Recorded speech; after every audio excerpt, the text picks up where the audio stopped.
Oi,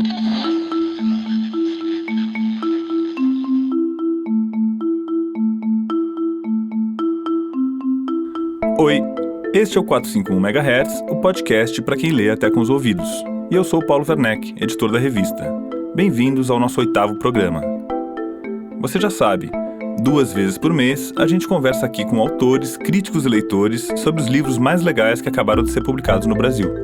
Este é o primeiro episódio de novembro e por isso a gente adianta para você um pouco do que está publicado na edição do mês da 451. A revista acabou de chegar da gráfica, ainda está pingando tinta e logo mais vai chegar na sua casa, se você é assinante, ou então na sua livraria ou banca preferidas.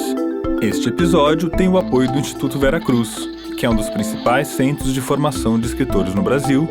É um projeto bonito em torno da literatura brasileira contemporânea, que mostra que escrever ficção ou não ficção é uma coisa que a gente pode aprender com os grandes mestres. Muitas autoras e autores importantes são professores no Instituto Vera Cruz e já formaram autoras e autores que entraram para a circulação sanguínea da literatura brasileira, ganhando edições e alguns já até são finalistas de prêmios importantes.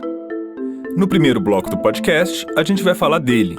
Sim, o nosso maior escritor, o Joaquim Maria Machado de Assis. É impressionante como tem novidade em torno de um escritor que a gente acha que já conhece por inteiro. Em 2019, além de uma efeméride redonda, daquela que os jornalistas adoram, são 180 anos de nascimento, Machado está ganhando novas traduções pelo mundo afora. Tem um livro de crônicas de 1.600 páginas atribuído a ele e ainda teve a sua imagem questionada por ativistas da Faculdade Zumbi dos Palmares, que colorizou uma foto clássica do nosso maior autor para lembrar que sim, ele era um escritor negro, e ainda é. A gente escolheu essa imagem para colocar na capa da nossa edição de novembro, afinal de contas, ela tem uma importância histórica inquestionável. Essa edição traz um conjunto de resenhas de livros de autores negros, brasileiros e estrangeiros que foram publicados esse ano. Afinal de contas, novembro é o mês da consciência negra. A gente também publicou uma resenha do crítico Vitor da Rosa sobre esse livro de crônicas atribuído ao Machado e uma reportagem da Paula Carvalho, editora da revista, que conversou com as jovens tradutoras no México, nos Estados Unidos e também na Dinamarca. Uma dessas tradutoras, a Flora Thompson DeVoe, veio até o estúdio para conversar conosco sobre a tradução de Memórias Póstumas de Brás Cubas que ela acabou de entregar para uma editora americana e que deve sair no ano que vem. Para conversar com a Flora, eu convidei um crítico e pesquisador que está publicando trabalhos importantes sobre o Machado de Assis, o Hélio de Seixas Guimarães. Em 2019, ele publicou, em parceria com a Ieda Lebenstein, o primeiro volume do livro Escritor por Escritor, pela imprensa oficial do estado de São Paulo. É um livro que fala sobre a recepção da obra do Machado entre outros autores brasileiros. A conversa foi muito boa. O Hélio comentou como novas traduções têm esse poder de nos fazer repensar o significado da vida e da obra dos grandes autores, aqueles que a gente acha que já conhece totalmente, como é o caso de Machado e, por exemplo, Dom Casmurro. E a tradução é feita pela Helen Caldwell. E ela chega a essa interpretação divergente, que muda o rumo, né? Não só da interpretação do Dom Casmurro, como muda o rumo também da interpretação do Machado de Assis. A Flora Thompson DeVoe, que é colaboradora da revista desde a primeira edição, contou pra gente como foi o envolvimento com a tradução do Machado de Assis para o inglês e como é a recepção da literatura dele lá fora, em pleno século XXI. Quando a gente traduz, a gente se entrega um pouco ao ritmo do outro. Então, dá pra se perder mais. Você não tá se olhando no espelho daquele jeito desconfortável. Você bota a fantasia do autor e é quase um estado meditativo. Eu acho bem mais prazeroso de escrever, pra mim. Em seguida, a conversa é com outro autor negro e carioca, Paulo Lins. 20 anos depois do clássico Cidade de Deus, ele tá lançando Dois Amores, um livro que sai pela editora Nós, que narra um pouco da realidade diária das ruas do Rio, que ele próprio viveu quando era pequeno. Eu queria mostrar esse Rio de Janeiro em 24 horas, de sofrimento, de preconceito, de violência, de suborno, de maldade, de carência, de miséria. Eu queria mostrar um pouco dessa minha vida que praticamente ninguém sabe, né? O assunto agora no 451 MHz é Machado de Assis. O grande autor brasileiro não precisa de efeméride nem de outro tipo de data redonda para que a gente traga ele para a nossa pauta. Mas a verdade é que, nesse ano de 2019, alguns livros importantes do Machado ou em relação a ele estão sendo publicados no Brasil. E também um movimento internacional de reavaliação da obra do Machado, com novas traduções, novas edições e novos leitores para o Machado de Assis, está acontecendo. Então a gente trouxe aqui 2 grandes especialistas no nosso grande grande autor brasileiro, que são a Flora Thompson DeVoe, que é colaboradora da 451 desde a primeira edição. Seja bem-vinda, Flora. Obrigada. E o Hélio de Seixas Guimarães. Hélio, seja bem-vindo ao podcast. Obrigado pelo convite. Muito bem. A Flora está fazendo nada menos do que uma nova tradução de Memórias Póstumas de Brás Cubas para o inglês, né? Vai ser publicada nos Estados Unidos em 2020, é isso, Flora? Sim, quer dizer, tô fazendo não, eu entreguei, foi objeto da minha tese de doutorado. Então, terminei no ano passado e deve sair no ano que vem. É uma maravilha esse ritmo adequado do mercado editorial americano, em que a tradução tem um tempo para ser trabalhada, paginada, revista, discutida com os editores, né? Você está entrando nessa fase agora de ver como vai ser a cara da edição? Tô falando sobre a capa, sobre paratextos, tá bem divertido, assim. Mas mais do que o luxo desse cronograma do mercado editorial norte-americano, foi um luxo poder passar anos com a tradução. Quando entrei no doutorado, eu sempre entrei pensando que se é para me dedicar a um único projeto durante 3, 4, 5 anos, que seja uma tradução, que eu possa conviver muito com a obra, fazer um trabalho de preparação e depois voltar e revisar, deixar descansar, revisar mais. E deu pra fazer isso. Eu entreguei quando eu achava que eu não podia revisar mais. Então... Mas você acha que o prazer de traduzir é parecido com o de escrever? Eu acho diferente, acho bem diferente. Quando a gente traduz, a gente se entrega um pouco ao ritmo do outro. Então, dá pra se perder mais. Você não tá se olhando no espelho daquele jeito desconfortável. Você bota a fantasia do autor e é quase um estado meditativo. Eu acho bem mais prazeroso do escrever, pra mim. O editor e o organizador, né, tem o poder de escolher um pouco a cara que a gente vai apresentar ao autor. O que você tá pensando em enfatizar nessa edição? Que pegada você quer dar pro Memórias Póstumas agora? Porque sai pela editora Penguin, é isso? É, pela Penguin Classics. Na verdade, isso é um pouco um alívio pra mim, porque ele já tem uma diagramação, já tem uma estética, a série. Então, não tem tantos elementos que eu possa interferir. Essa será a primeira tradução anotada. Então, aí já trago um pouco da minha bagagem acadêmica. Eu cortei significativamente as notas da minha tese para a versão que seria publicada, mas eles, por enquanto, estão me deixando ficar com 150 ali. E são notas de que natureza? Tem tanto tentativas de contextualizar elementos históricos, geográficos, culturais, como comentários sobre, essa solução. Eu tento dar crédito, isso é uma coisa, observações sobre a tradução, eu dou crédito quando eu bati o olho em alguma frase em outra tradução da obra e eu falei, essa é boa demais, eu não vou conseguir superar. Eu queria roubar, mas dar o crédito. Mas quando também você tem um achado especialmente feliz, você chama a atenção pra ele? Não, aí é deselegante. Eu prefiro que as pessoas, que os leitores, assim, fiquem... sim. E o Machado viaja bem? A tradução é fácil de fazer? Desculpe perguntar isso. Não, fácil não é. Mas eu acho que o Machado viaja bem com uma linha de mão, que seriam essas notas de fim de livro. Se a gente entende que até hoje, assim, o leitor brasileiro, em 2019, é ajudado pelas notas, é uma temeridade a gente pensar que o leitor anglófono que está encontrando Machado, que está vindo de longe, não precisa de notas. E, no entanto, essa seria a primeira edição. Na verdade, teve uma, em 55, publicado pelo Instituto Nacional do Livro, que tem algumas notas, mas são bem esparsas. Assim, publicada erráticas. No Brasil em inglês? No Brasil em inglês. Por certo. isso que todo mundo esqueceu dessa tradução, porque nunca saiu fora do Brasil. Legal, a gente vai continuar falando desse assunto, mas eu queria puxar a conversa aqui pro lado do Hélio, que é um cara que está fazendo a gente revisitar o Machado. É curioso porque os críticos são cobrados por não lerem os contemporâneos, por lerem sempre os autores clássicos, e você decidiu justamente pegar o autor mais estudado, talvez, do Brasil, e enxergar novidades nessa obra. Quando você tomou essa decisão, Hélio? Bom, se for falar de uma história, eu apresentei um mestrado na Unicamp em 88, que era sobre Machado de Assis. E aí, quando eu deparei com a interpretação do Roberto Schwartz, ele estava para publicar Um Mestre na Periferia do Capitalismo, ele foi meu professor na Unicamp. Aí eu falei, acho que não, vou tirar o time de campo. Ele te intimidou um pouco? Porque é uma interpretação, quer dizer, era uma interpretação que precisava ser digerida, né? É uma interpretação muito forte do romance das Memórias Póstumas de Brás Cubas. Você conseguiria resumir essa interpretação, assim? O que o Roberto Schwartz quis dizer sobre o Machado com esse livro? Acho que ele mostra que é um depoimento absolutamente crítico, né, da formação social brasileira contida nas Memórias Póstumas de Brás Cubas, que tinham sido lidas tradicionalmente como assim, um romance, né, que está tratando do ser humano de uma maneira geral, que está trabalhando no nível meio filosofante, o que o o Roberto Schwartz mostra da interpretação é justamente isso, quer dizer, que o Machado tem um depoimento absolutamente crítico da sociedade brasileira, quer dizer, que está tudo ali, né, de uma certa maneira contido nas Memórias Póstumas de Brás Cubas. Eu defendi um mestrado em 2001, quer dizer, foram 13 anos de espera para retomar o Machado, e aí fiz uma tese que é sobre os leitores, né, as leituras do Machado e os leitores de Machado. Esse é um que tem um título, inclusive, primoroso, né? O Machado de Assis, o escritor que nos lê. Esse é o trabalho mais recente, né? Que é uma tese de livre-docência que eu fiz há poucos anos e que saiu publicada em 2017. O que eu procuro mostrar é como o Machado é uma figura central na cultura e na literatura brasileira desde o século XIX, quer dizer, ele tem um papel, um lugar, né, muito central,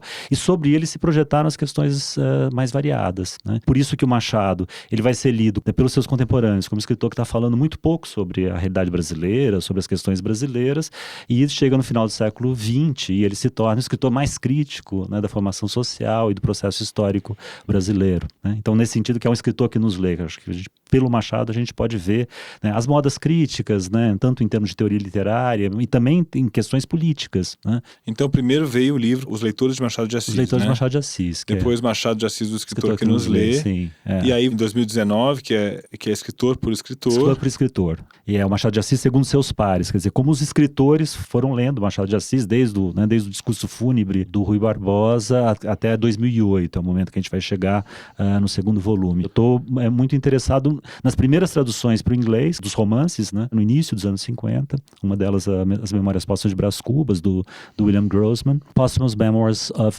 Brás Cubas, literalmente sai no Brasil, né, com um título mais literal, e depois ela sai publicada nos Estados Unidos, o título é alterado para Epitaph of a Small Winner. Sim, o epitáfio de um pequeno vencedor. O ganhador. E é um título complicado, né, Flora? Por que os americanos têm essa tendência também de mexer tanto na tradução? Eu acho que tem a ver com o momento, isso que o Hélio fala do contexto, porque o próprio Grossman, como ele disse, publicou a tradução dele no Brasil em 51, e a ideia era fazer uma pequena tiragem que ele pudesse mandar para os críticos brasileiros para eles darem pitaco, porque ele entendia que se tratava de um patrimônio da literatura brasileira e queria ter o maior cuidado possível. Ele não era estudioso da literatura, ele era um professor da economia do transporte aéreo, que veio para o Brasil em 48 para trabalhar no ITA e queria melhorar o português dele, e ele perguntou para os amigos, assim, quem é o maior escritor brasileiro? Eles falaram, Machado de Assis. E aí ele foi ler, teve esse encontro, se apaixonou e traduziu Brás Cubas por conta própria. Então, ele, num primeiro momento, ele traduz do mesmo jeito que eu traduziria, que eu acho que hoje em dia, e o Gregory Abassa traduziu, que é The Posthumous Memoirs of Brás Cubas. Mas aí ele finalmente acha uma editora que está disposta a publicar, que é a Noonday, e o livro entra até no contrato que o Grossman assinou, tá? The work known as Posthumous Memoirs of Brás Cubas, e sai como Epitaph of a Small Winner, assim como Quincas Borba entra para a Noonday e sai Philosopher or Dog. Nossa! Sim.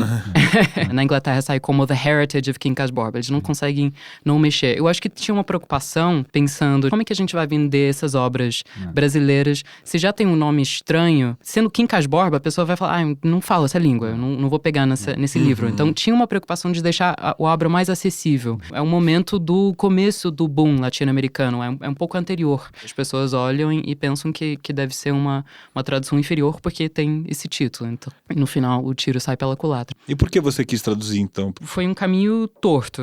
Eu não acordei falando, vou traduzir Machado. Porque é uma coisa que intimida. Eu vinha trabalhando como tradutora, como profissão mesmo, e eu estava fazendo mais livros acadêmicos. E um dos livros acadêmicos que caiu no meu colo foi Machado de Assis por uma Poética da Emulação, do João César de Castro Rocha. E eu pensei... Quer dizer, eu não pensei muito. Parecia uma proposta interessante, mas eu não pensei que ao topar essa tradução que eu estaria traduzindo Machado. Porque eu pensei, todos os romances já têm tradução para o inglês, a maior parte dos contos conhecidos, então eu vou traduzir a análise do João César e o resto eu vou pegar das coisas publicadas. Primeiro erro que o João César cita muitas coisas que nunca foram traduzidas, assim, de crônicas, contos que só foram recolhidos em jornal, que até agora não tem tradução para o inglês, trechos de peças, de poesias. Então eu já me vi sendo obrigada a traduzir Machado, que já era uma emoção. E também quando eu ia pegar essas traduções publicadas para inserir no meio da análise, quando eu colava, parecia que não batia. Não eram erros. Era, assim, apenas que a interpretação do tradutor acabou divergindo tanto da da interpretação do João César, que me vi obrigada a retraduzir para que o livro fizesse sentido. E você, o que você estava mexendo, Hélio, com as traduções? As traduções do início dos anos 50 são traduzidos As Memórias Póstumas de Brás Cubas, Dom Casmurro e o Quincas Borba, né? A Flora estava dizendo, tanto o Memórias Póstumas como o Quincas Borba tem uma adaptação, digamos assim, no título, né? O Dom Casmurro é o único que é publicado como Dom Casmurro. E a tradução é feita pela Helen Caldwell. Ela se torna uma referência muito forte, quer dizer, ela é uma figura-chave para a divulgação da obra do Machado de Assis a partir da publicação do Dom Casmurro, em 53, que sai em inglês. Ela ficou mais conhecida porque depois ela publica um livro, que é O Otelo Brasileiro de Machado de Assis, que dá um pouco a origem a essa ideia da Capitu como inocente, entre aspas, né? Ela defende, digamos, a inocência. Ela escreve um livro inteiro dedicado ao Dom Casmurro, que eu tenho trabalhado agora recentemente, é justamente isso, quer dizer, como foi no processo de tradução que ela chega a essa interpretação divergente, que muda o rumo, né? Não só da interpretação do Dom Casmurro, como muda o rumo também da interpretação do Machado de Assis, porque essa questão do narrador não confiável, de um narrador não fiável, né? No qual não temos muitos motivos para acreditar, muda, inclusive, a leitura das Memórias Póstumas de Brás Cubas. Ela que traz essa noção, então? Ela traz essa noção. Então, recentemente eu descobri as cartas dela com Cecil Hamley, que é esse editor que publica os 3 romances, e é numa correspondência dela com Cecil Hamley que eles percebem essa leitura alternativa do romance. Quando ela contava isso para interlocutores dela, brasileiros, as pessoas olhavam para ela com cara de espanto. O que essa mulher está interferindo no grande escritor brasileiro? E foi das poucas mulheres que se arvoraram naquela época a interpretar o Machado. Tem 2 mulheres muito importantes na leitura. A Lúcia Miguel Pereira, que é uma biógrafa e crítica. Ela morre um pouco antes da Helen Caldwell entrar na cena com o Otelo Brasileiro de Machado de Assis, que também muda, de fato, o rumo da leitura do Dom Casmurro e do Machado de Assis. São muito poucas as mulheres, é um universo muito masculino, mas a entrada dessas 2 críticas são muito fundamentais. Essa história da traição, entre aspas, da Capitu e tal, virou trending topic do Twitter. Parecia que o Brasil inteiro estava discutindo Machado de Assis, né? Por que de repente, então, volta e meia, as pessoas resolvem voltar? Foi um youtuber, né? Ele voltou, digamos assim, com a interpretação pré-Helen Caldwell, chancelando ou concordando com a visão do narrador, e isso provocou uma reação das pessoas defendendo, de uma certa maneira, a Capitu. Talvez o maior clichê construído em torno de personagens literários no Brasil, isso tem como ponto na leitura da Helen Caldwell, que se formula a partir da tradução nos anos 50 e que vai ter o estudo em 60. O que você diz que nesse debate recente sobre a Capitu as pessoas não citam as Helen Caldwell, não sabem Sim. que ela que trouxe essa ideia, mas é porque o livro dela também demorou muito para ser traduzido. Exatamente. Quando foi traduzido? 2002. É um livro que ele foi publicado em 60, ele teve um efeito enorme, mas em surdina. Então essa interpretação alternativa, ela entrou na corrente principal das leituras do Machado, mas ela praticamente não é lembrada. Então são 42 anos entre a publicação em inglês e a primeira tradução do livro para português. Né? Esse livro sai em 60, a tradução em 2002. Quer dizer, é uma figura que tem uma importância, tem um silenciamento dela que é parecido com o silenciamento da personagem também, da personagem Capitu no romance. Mais um espelhamento machadiano. É muito impressionante. E você, Flora, qual a sua opinião sobre essa questão da Capitu? Tem relevância essa discussão, na sua opinião? Porque hoje a gente está numa época em que a ambiguidade não tem muito lugar, né? A pessoa tem que ser preto ou branco, né? Você tem uma exigência de que a Capitu seja absolvida ou ela não pode ser ambígua, nem o narrador. Talvez a virulência desse debate agora no Twitter e tal seja um espelho fiel e cruel do momento em que a gente está. Mas todo o trabalho do Hélio é mostrando como o Machado está sempre segurando esse espelho, assim. O que a gente olha para ele e a gente se vê. Então, o ressurgimento desse tema é inevitável, mas o que a gente vê nessa discussão é exatamente isso. Tem uma teoria de tradução que fala que os tradutores se dividem entre domesticadores ou estrangeirizantes. Você se define como domesticador ou estrangeirizante? Eu acho que é muito útil esse binário, mas tem limitações. Assim, eu vi um estudo interessante que tentou comparar 2 traduções de um conto do Machado, assim, usando essas categorias, e ele chegou à conclusão de tem, sei lá, 70 vezes em que tem divergências, e esse aqui, entre aspas, estrangeirizou 27 vezes, e esse aqui estrangeirizou 14 vezes. É muito complicado você definir aquilo. É mais uma impressão, uma filosofia, uma abordagem, talvez uma ética, do que uma prática ou uma metodologia. Se eu sou estrangeirizante, isso se manifesta mais no fato concreto de ter nota de fim de livro. Nota de, assim, eu tô te mandando pra olhar lá no livro pra você entender que lugar é esse que ele tá se falando. E tem um momento também, né? Quer dizer, quando o Grossman traduz os anos 50, é o primeiro romance do Machado. Machado era praticamente um desconhecido, Sim. né, no mundo anglófono. Né? Tem... E hoje, quer dizer, você tem um público, né, dentro da academia, sobretudo. Quer dizer, acho que uma tradução sempre está pensando que existe esse público que já tem uma boa vontade, que já vai fazer um esforço, né, no sentido de ler esse autor. Né? Bom, agora eu queria fazer um parêntese rápido para convidar você a assinar a revista 451. Se você assinar durante o mês de novembro, você vai receber, junto com a revista, um pôster do Machado de Assis que a 451 fez em parceria com o Instituto Moreira Salles. Além do pôster, o assinante associado, que paga R$ 23,00 por mês, recebe também uma série de benefícios concedidos pela revista e pelos seus parceiros, inclusive descontos muito significativos em editoras como a Companhia das Letras e a Estação Liberdade. Transpondo um pouquinho para um campo da própria criação literária, você acha, Hélio, que o Machado como autor era estrangeirizante no contexto brasileiro? Sobretudo pelas citações e alusões, né, no Machado. Né? Ele tem uma enciclopédia, né, da literatura ocidental, tá toda presente ali. Tá Shakespeare, Sterne, Cervantes, tem tudo, né?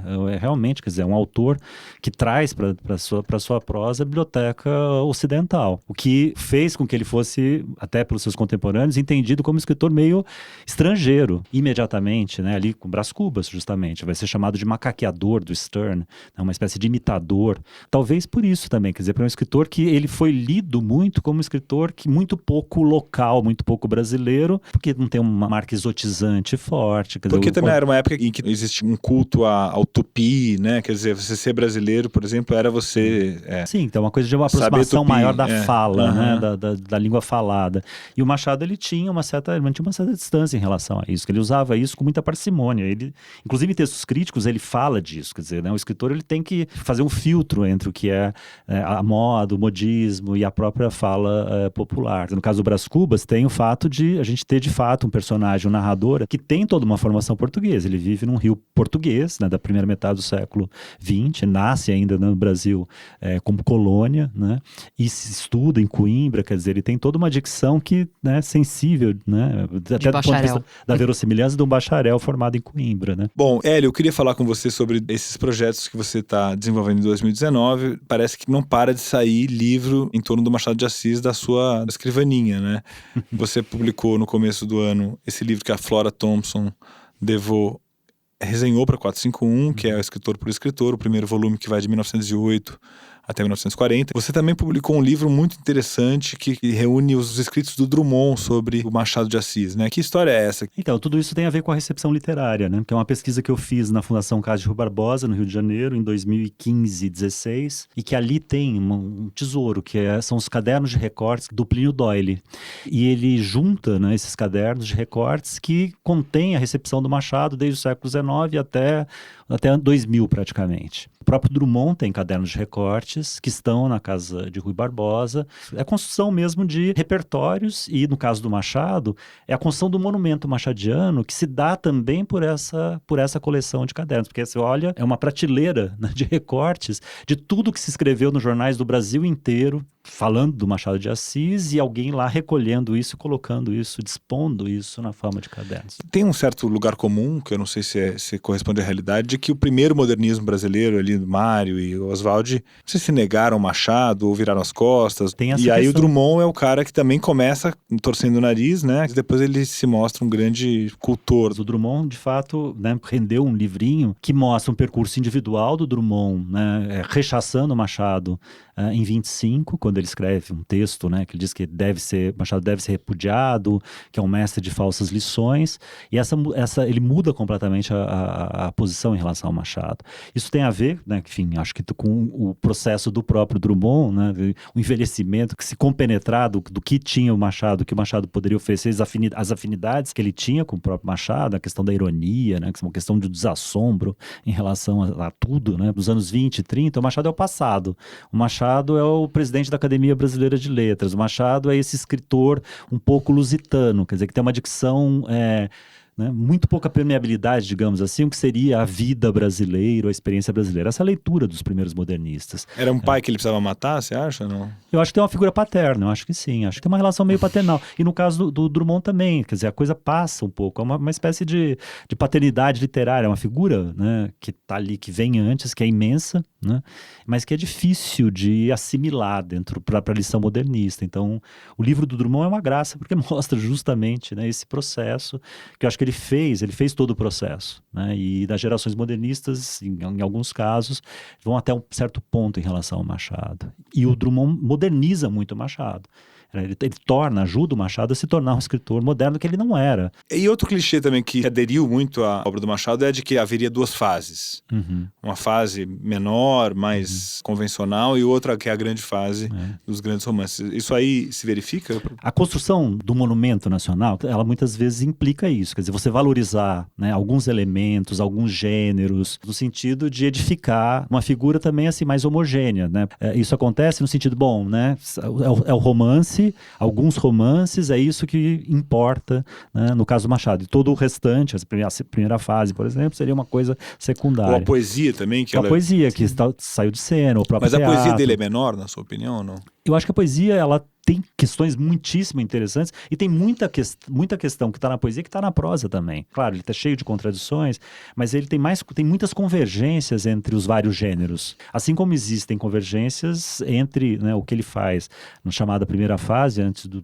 Brás Cubas, e depois. Então, eu acho que tem ali um processo mesmo de constituição da obra, de um repertório, de determinados tipos de situação, de personagens, nos vários gêneros, que é importantíssimo. É um caminho, você vê ele trabalhando, é um laboratório de personagens que ele vai colocando nas mesmas situações e num conto resulta assim, num outro conto resulta assim, e aí ele chega num nível apurado que é impressionante. Exatamente.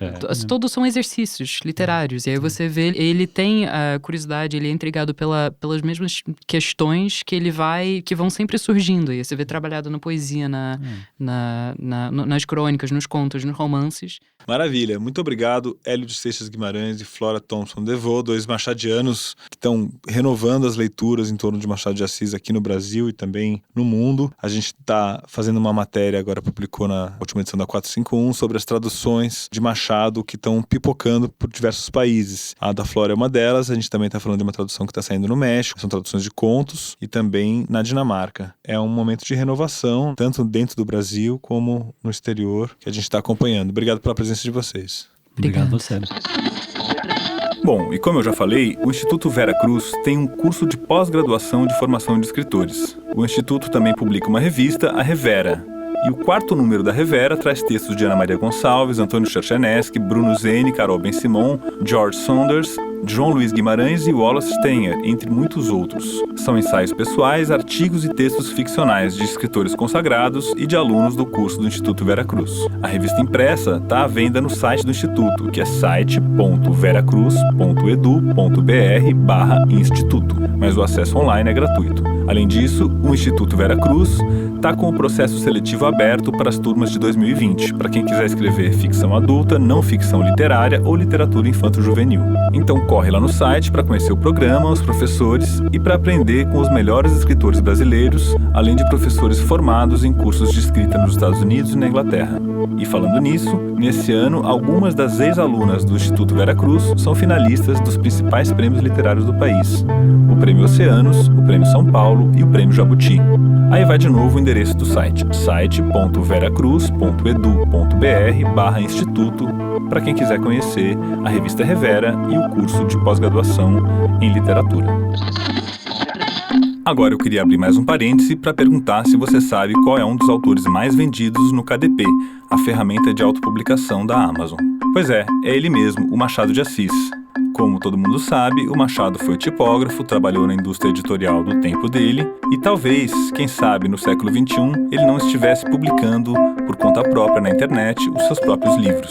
E é isso que você pode fazer ao usar o KDP, a ferramenta de autopublicação da Amazon que é parceira do podcast 451 MHz desde o primeiro episódio. O KDP permite que você mesmo publique o seu livro e disponibilize para os leitores no formato digital ou até físico. É simples e em até 72 horas o seu livro aparece nas lojas Kindle do mundo inteiro sem mágica nenhuma. Conheça mais em kdp.amazon.com.br.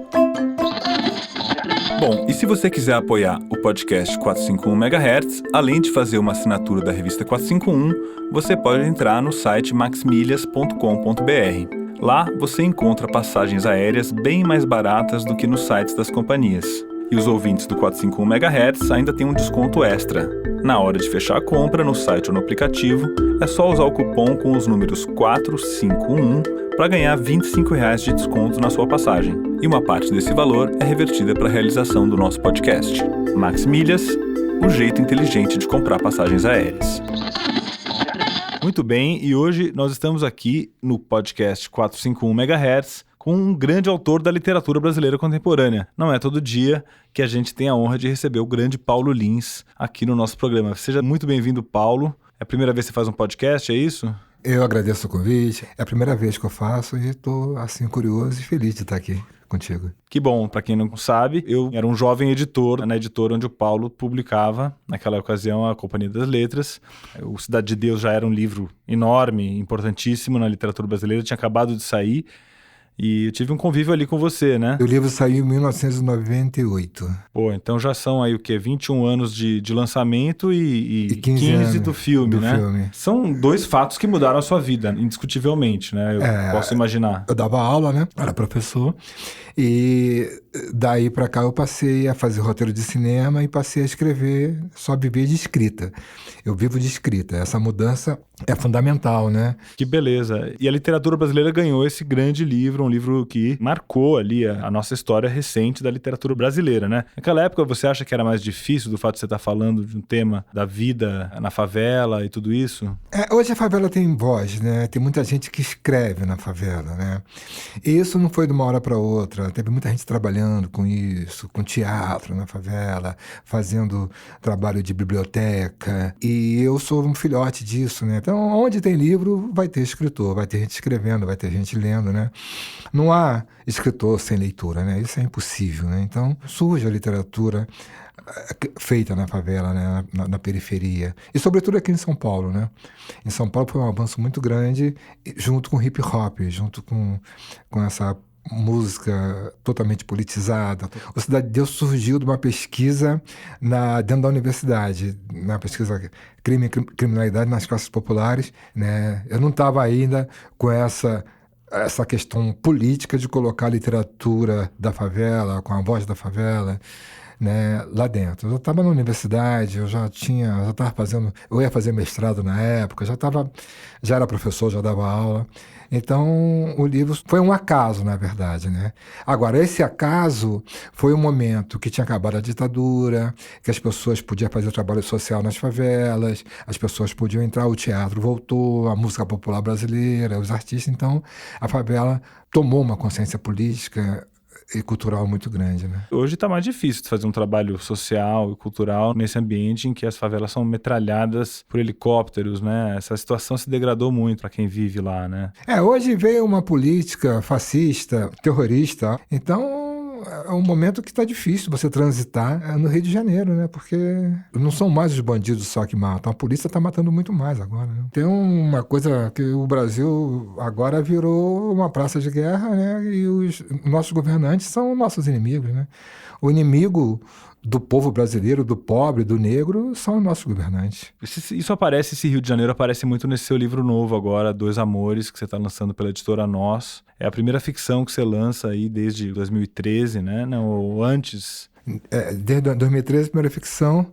Foi um argumento que eu fiz para a TV Globo, para fazer uma minissérie de 4 capítulos. E acabou que eu não apresentei, porque vieram outros trabalhos e tal. Aí o Marçal Aquino viu, isso aqui pode virar pode virar um conto, o Marcelino também. Eu fiz, na verdade, em homenagem ao Marcelino, que eu usei a linguagem dele. Eu tinha feito o prefácio do Nossos Ossos, do livro do Marcelino, e fiquei muito emocionado com o livro dele. Aí eu falei que assim, eu vou imitar o Marcelino, vou fazer um continho com a linguagem que ele usa. Eu usei a linguagem dele, misturando voz de narrador, voz de personagem. É um fluxo contínuo de falas e ruídos. Parece que você está dentro do Rio de Janeiro mesmo. Exatamente. Assim, né? E foi uma coisa que eu vivia. Quando eu era pequeno, eu vendia doce na rua, vendia cocada na rua, vendia picolé, vendia pão. E já pequeno, eu sofri muito preconceito. Você passa na rua, até hoje, né? Você passa na rua, as pessoas fecham vidro porque você é negro. Eu queria mostrar esse Rio de Janeiro em 24 horas. 24 horas de sofrimento, de preconceito, de violência, de suborno, de maldade, de carência, de miséria. Eu queria mostrar um pouco dessa minha vida que praticamente ninguém sabe, né? Mas, por exemplo, Cidade de Deus, eu escrevi sobre o crime, mas eu não entrei no crime. Eu nunca participei, eu nunca fui envolvido com crime. Quando eu estava escrevendo Cidade de Deus, eu estava na universidade já. Agora, vender bala na rua, andar assim para cima e para baixo, vender picolé, vender cocada que nem esses dois meninos, eu fiz isso, é a minha vida. Quem são esses dois amores? Fala pra gente, porque esse livro, com essa realidade que você contou pra gente agora, com esse título tão doce, né? Eu tenho uma frase que fala que é assim, o publicitário criou, o diabo abençoou e o tênis virou uma coisa de consumo que todo mundo quer ter, né? Tem que ter baile, tem que ter festa. Então, você tem que andar bem arrumado, você tem que estar com status e tal.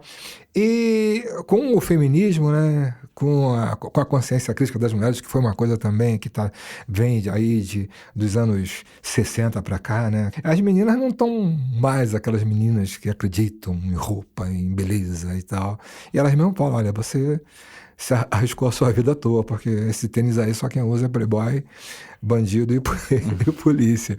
Então também mostra, as meninas aparecem pouco no livro porque elas estão em casa, eles que vão pra rua. Eu queria mostrar essa rua. E ele me lembrou muito esses filmes que são um plano sequência, né? Porque parece que a câmera começa a filmar e quando você vê, tá no final do livro, né? Não tem gancho, não tem capítulo, não tem nada. Você classifica como o quê? É um conto? É um conto longo.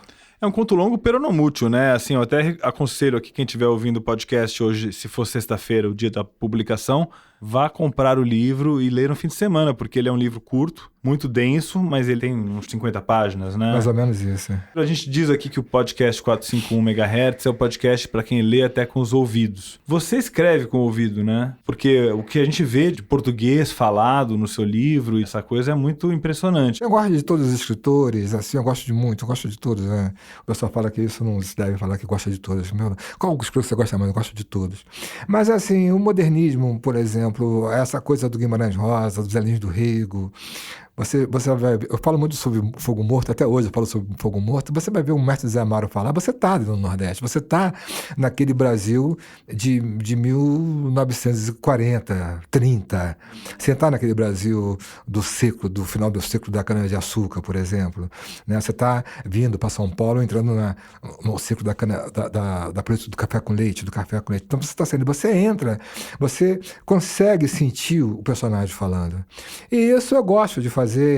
E trabalhando com cinema, com televisão, o pessoal tem que... Apura o ouvido, né? Você tem que escrever para não ficar inverossímil, né? Pois é, isso é uma coisa que impressiona, porque eu até fiquei pensando, de onde ele tirou essa informação toda, né? É um livro de alguém que tem muito ouvido, muito olhar e muita vivência mesmo, né? Eu não sabia que você tinha vendido doce na rua, por exemplo, mas você entra na cabeça do moleque que tá ali vendendo bala, ou que tá limpando o vidro do carro, no farol, né?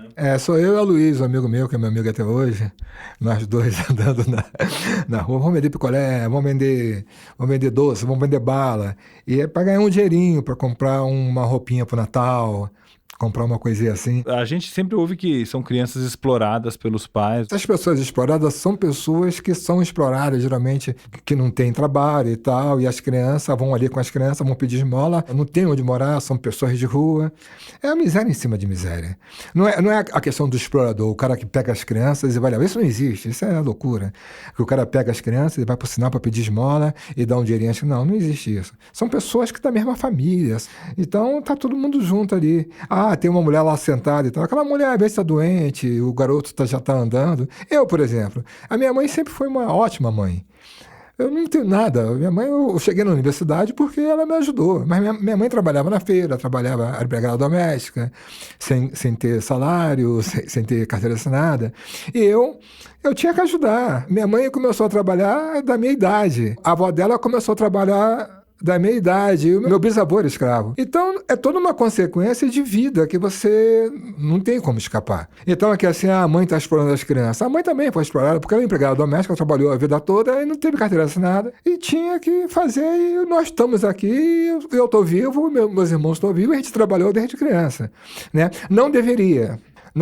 Acho que criança trabalhar é uma coisa assim horrível. Mas é a necessidade, né, desse Brasil que a gente vive. E você acha que as pessoas que leram Cidade de Deus e viram o filme sacaram essa mensagem geral que você está passando aí? O filme saiu, Cidade de Deus, e teve um mau alcance, né? Mas quando tem filme de segredo de debate, quando se debate em sala de aula, quando a literatura entra nas universidades, tem um debate, a pessoa pode tomar consciência.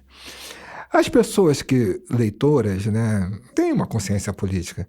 Agora, as pessoas que não leem, que não vai trabalhar com literatura, não vai trabalhar com filosofia, não vai trabalhar com a consciência crítica, ela não vai mudar nada. Mas o filme, você acha que ele mais ajudou ou atrapalhou na mensagem? Não, eu acho que o filme ajudou. Tendo em mente outro livro e outro filme, me perdoe, não quero fazer uma comparação porque eu acho que nem cabe. Mas o Tropa de Elite é um caso de um livro que surgiu com um ímpeto de denúncia e ao ser levado para a tela virou uma bala perdida, né? Você vê que o Luiz Eduardo Soares escreveu aquele livro com uma intenção positiva e acabou criando esse herói bizarro da polícia. O responsável por essa coisa foi o diretor. Ele que deu essa dimensão. Cidadão não foi isso. Então eu acho que o filme valeu, o livro valeu, com essa proposta política que o livro tinha. O Tropa de Elite foi a visão do diretor. E foi essa bala perdida porque ele quis. A gente sabe muito bem que o Luiz Eduardo Soares... E o filme saiu pela culatra, né? Não é uma bala perdida, saiu pela culatra. Eu não acho que é perdida, não. Acho que ela é certeira. Ele foi aquilo que o diretor quis que fosse. Tem mira, né? Teve mira. Não teve bala perdida, não. A gente está publicando agora, no mês de novembro, um material sobre literatura negra brasileira e estamos colocando ali alguns textos sobre o Machado de Assis. Ele foi objeto de uma discussão aí, porque teve um pessoal da Faculdade Zumbi dos Palmares que colorizou uma foto dele clássica e enfatizou a negritude dele, né? O que significa a gente afirmar que o Machado era um escritor negro? Isso parecia pouco central, né, quando se falava de Machado de Assis. Não se discutia isso diante de um país que teve 400 anos de escravidão. A questão do negro sempre foi apagada, né? Você vê que vai surgir uma turma de escritores negros agora. Nunca teve vários escritores negros em atividade, escrevendo, debatendo. Não tinha isso. Eu imagino que você deva ter sido o único em muitas comitivas de autores para a Europa e tudo mais. Eu falei no livro, eu falo que eu sou cotista.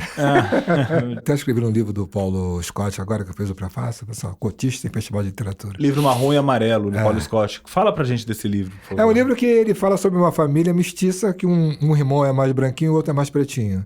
E tem preconceito dentro da família e de todas as pessoas na rua em relação a isso. Ele vai mostrando esse Brasil de 1970 a 1990 e poucos. Ele fala sobre a questão do racismo. É um livro muito interessante e ele me deu o prazer de fazer o prefácio. Você sentiu o racismo no mercado editorial? No mercado editorial, aquele negócio. São poucos os negros que escreviam porque negro não estudava. Negro não ia na universidade. Você fala que assim, racismo no sistema editorial. Mas quando eu fui na faculdade de letras, só tinha 2 negros. Uma cidade negra como o Rio de Janeiro, né? Só tinha eu, Rob Stein, a Glória, e mais um, tinha 4 e tinha 3.000 alunos. É lógico que o sistema vai ser racista. Lógico que não tem tanto médico negro. Lógico que não tem tanto engenheiro negro. Lógico que não tem tanto empresário. Empresário nem se fala. Tem que fazer política, tem que fazer trabalho de educação e a escola, como o Darcy Ribeiro falava, a escola pública é ruim de propósito, para não ter ascensão social, é melhor para eles, não querem igualdade. Né? Se um negro está no elevador, não pode entrar. Se um sujeito comprar um carro, não pode ser. Essa classe média elitista, preconceituosa, isso faz muito mal ao Brasil, o governo representa isso, né? E os pobres que botaram nesse governo pensam que são ricos, que vão virar classe média e não vão virar classe média. Então, o colégio público não funciona por questão política, é de propósito. Não é porque não tem recurso, é de propósito. E sempre foi assim. Nossa, Vamos mudar de assunto, então.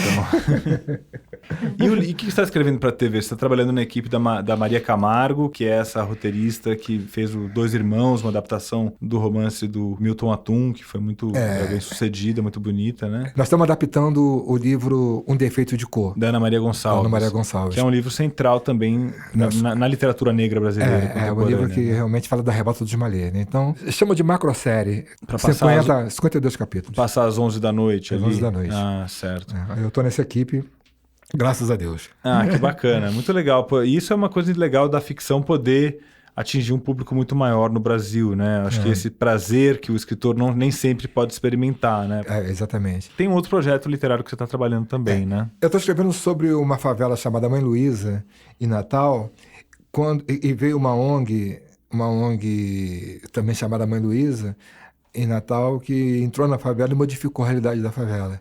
Que beleza. Tirou várias pessoas da criminalidade e fez um trabalho social, cultural muito grande. Tem uma orquestra sinfônica de criança. E é uma ficção ou é não ficção? Não é ficção, é verdade. É baseado em fatos reais. Tem mais um livro aí que eu acho que você vai ficar nos devendo. Eu sugiro aqui algum editor que faça uma proposta para ele, porque as suas memórias, né? Você falou que você fez curso de poesia com Leminski. Você conheceu Cartola. Como é que você conheceu o Cartola? Conta pra gente. O Cartola eu conheci lá no Estácio. Ele andava muito no Estácio, né? E depois... eu vi criança, eu era muito pequenininho. E depois eu fui morar na Cidade de Deus. Ele foi morar do lado da Cidade de Deus. Nas Praças Rosas não falam. Então eu vi o Cartola, eu conversava com ele, batia papo. Você nasceu no Estácio? Eu nasci no Estácio. Você então é também do mesmo lugar onde nasceu outro grande poeta brasileiro, Luiz Melodia.